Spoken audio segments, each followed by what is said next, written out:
minasyaitonirrajim. Bismillahirrahmanirrahim. 40 hadis tentang fadilah Al-Quran. Nahmadu wa nusolli ala rasulil karim, amma ba'd. Dari Abu Hurairah radhiyallahu berkata, Rasulullah SAW bersabda, belajarlah Al-Quran dan bacalah ia, karena orang yang belajar Al-Quran, membacanya dan menyebutnya di dalam salat tahajud adalah seumpama sebuah wadah yang terbuka yang penuh dengan kasturi, baunya semerbak-merebak ke seluruh tempat. Dan seseorang yang telah belajar Al-Quran tetapi tidur sementara Al-Quran berada di dalam hatinya, ada seumpama wadah yang penuh dengan kasturi tetapi tertutup. Seseorang yang belajar Al-Quran dan menjaganya kemudian terus-menerus membacanya di dalam salat tahajud, bagaikan botol kasturi yang terbuka tutupnya, harumnya semerbak memenuhi rumah itu.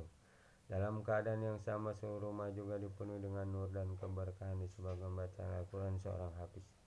Apabila seorang hafiz tidur dan tidak membaca Al-Quran karena lalai, sementara Al-Quran yang ada dalam hati masih tetap semerbak bagaikan kasturi, tapi karena kelalaiannya nur dan keberkahan itu akan terhalang dan tidak menyebar kepada orang lain. Meskipun demikian, dalam hatinya masih terdapat kasturi dalam Al-Quran. Dari Abdullah bin Abbas berkata, Rasulullah bersabda, seseorang yang tidak ada sedikit pun Al-Quran di dalam hatinya adalah seperti rumah kosong.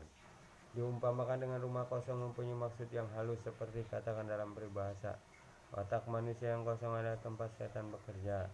Maksudnya setan dapat menguasai orang yang kosong. Begitu pula dengan hati yang tidak ada Al-Quran di dalamnya, karena dikuasai dan digoda oleh setan. Hadis ini menerangkan bahwa menghafal Al-Quran dapat mengisi hati sehingga tidak seperti rumah yang ditinggalkan dalam keadaan kosong. Abu Hurairah radhiyallahu berkata, rumah yang di dalamnya dibacakan Al-Quran maka akan dipenuhi kebaikan dan keberkahan bagi ahli rumah itu.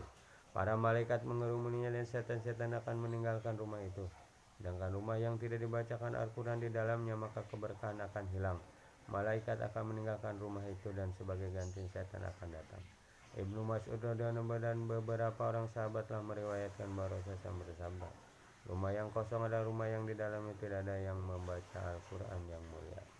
Subhanallah wa bihamdihi, subhanallah wa bihamdika, asyhadu an la ilaha illa anta, astaghfiruka wa atubu ilaik. Kita niat sampaikan dan mengamalkan.